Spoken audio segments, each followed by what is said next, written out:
Assalamu alaikum viewers and welcome again to my YouTube channel Math is Made Easy.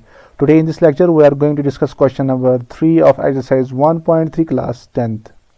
So there are three parts here and we have to prove that here each expression is irrational. In the first part we have to prove that 1 by root 3 is irrational. In the second part we have to prove 7 times root 5 is irrational. In the third part we have to prove that 6 plus root 2 is irrational. Actually we have already solved the question number second in the previous lecture, and you can get the link of the same lecture in this in the description here.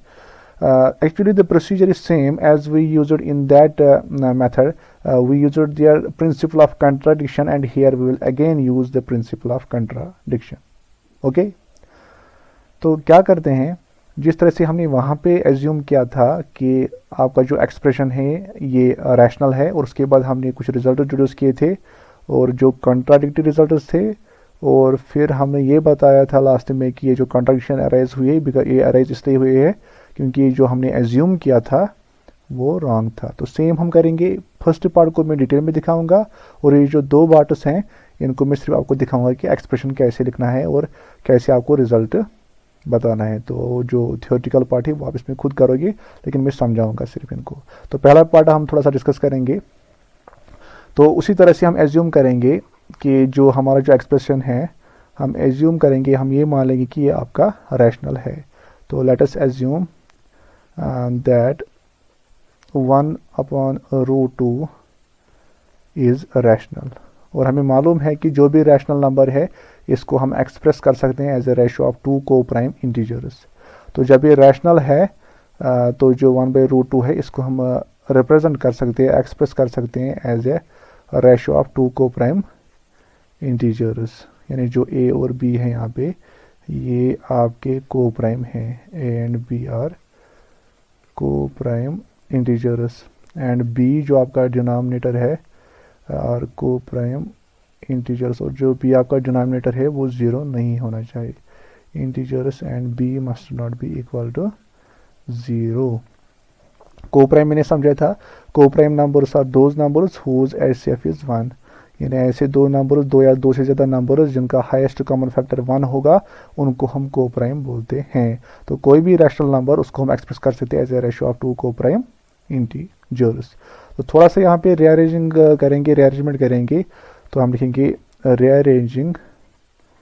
तो क्या result मिल जाएगा, हम इनको simply multiply करेंगे, cross multiplication. 1 into b आपका b ही आएगा is equal to a into root 2 आपका ए रूट 2 ही आएगा.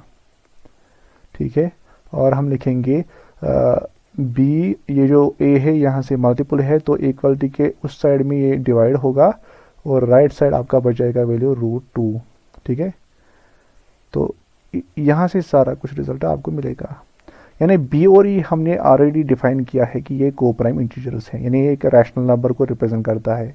तो इसका मतलब जो राइट साइड में हमारे पास इक्वेशन में राइट साइड में वैल्यू है वो भी आपका रैशनल ही होना चाहिए. इसका मतलब रूट 2 भी रैशनल है, लेकिन आपने ऑलरेडी ये प्रूव किया है कि रूट 2 आपका इरैशनल है. ठीक है ना.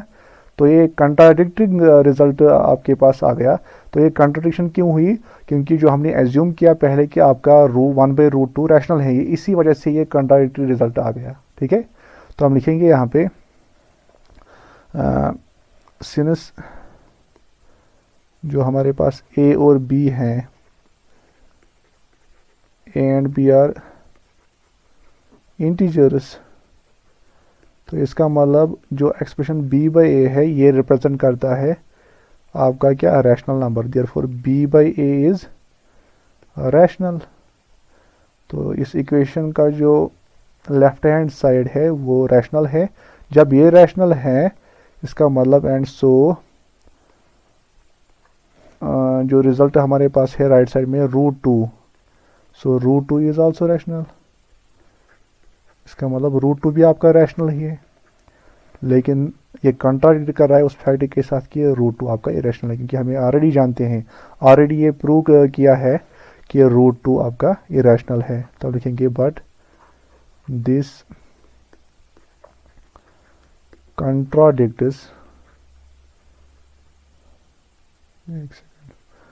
contradicts the fact that root 2 is irrational. और एक कंट्रडिक्शन क्यों हुई? क्योंकि हमने जो एज्यूम किया था वो रॉन्ग था। तो हम ये कंक्लूड करेंगे, सो वी कंक्लूड, तो हम यहाँ से ये कंक्लूड करेंगे, वी कंक्लूड कि जो हमारा एक्सप्रेशन है 1/√2 ये हमारा इर्रेशनल ही है। अगर ये रैशनल होता तो हमने ऑलरेडी एज्यूम किया था तो हमारा रिजल्ट कॉन्ट्राडिक्टरी ना आता। तो ये रिजल्ट इसलिए कॉन्ट्राडिक्टरी आ गया क्योंकि जो हमने एज्यूम किया वो क्या था, वो एजम्पशन एक्चुअल में गलत था। ठीक है, दूसरा पार्ट देखो, मैं दूसरा और तीसरा पार्ट थोड़ा सा यहाँ पे दिखाऊंगा, आप सिर्फ यहाँ पे देखो। बाकी आप सेम लिखोगे जिस तरह से हमने रीज़न यहाँ पे लिखे हैं, सेम रीजन लिखोगे, लेकिन ये रीअरेंजमेंट में दिखाऊंगा कैसे हम इन दो पार्ट्स को करेंगे, बिल्कुल शॉर्ट पे दिखाऊंगा। आप बस 1-2 मिनट इसको और देखिए। तो यहाँ पे आप देख सकते दूसरा पार्ट जो यहाँ पर है, तो हम फिर से एज्यूम करेंगे, चलो जो एक्सप्रेशन आपके पास है 7 × √5 ये रैशनल है, so this can be expressed as the ratio of 2 coprime integers a b p q, जो भी लिखोगे तो इसको हम एक्सप्रेस कर सकते हैं।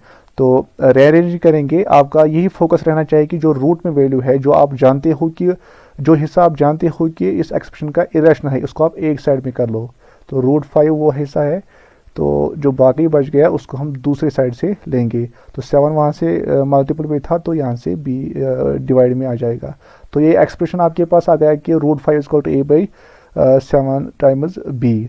तो a और b आपको मालूम है, these are actually coprime integers, और ये आपका रैशनल नंबर है। और जब हम किसी रैशनल नंबर को यहाँ पे 7 को मल्टीप्लाई करेंगे b से, यानी 7 को मल्टीप्लाई करेंगे एक इंटीजर से, वो भी इंटीजर ही आएगा, यानी ओवरऑल ये बन गया रेशियो ऑफ 2 इंटीजर्स, यानी आपका रैशनल नंबर बन गया। इसका मतलब इसका लेफ्ट हैंड साइड जो है √5 वो भी रैशनल ही है, लेकिन ये कंट्राडिक्ट कर रहा है उस फैक्ट के साथ कि √5 आपका इर्रेशनल है। और एक कॉन्ट्रडिक्शन क्यों हुई?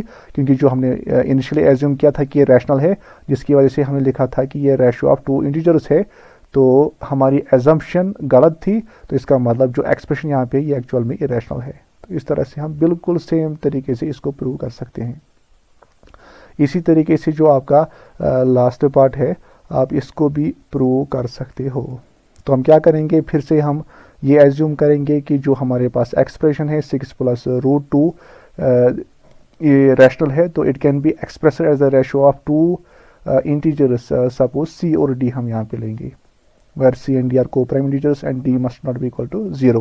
उसके बाद क्या करेंगे, रीअरेंजमेंट करेंगे। √2 आपका वैल्यू यहाँ पे ऑलरेडी है, तो √2 को लिखेंगे एज c/d, और जो यहाँ पे +6 था ये बन जाएगा -6। तो बस ये काफ़ी है आपके लिए रिजल्ट। आपका जो राइट हैंड साइड है, राइट हैंड साइड में c/d है, c/d आपका है ratio of 2 integer, that means rational number.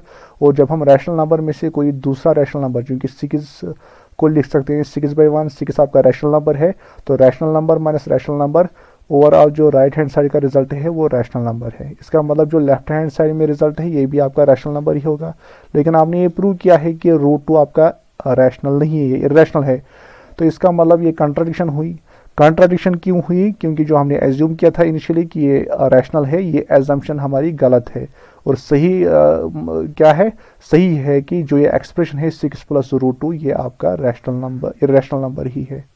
तो ये आपका इर्रेशनल नंबर ही। तो बिल्कुल सेम तरीके से आप इन दोनों पार्ट्स को कर सकते हो। Thanks a lot.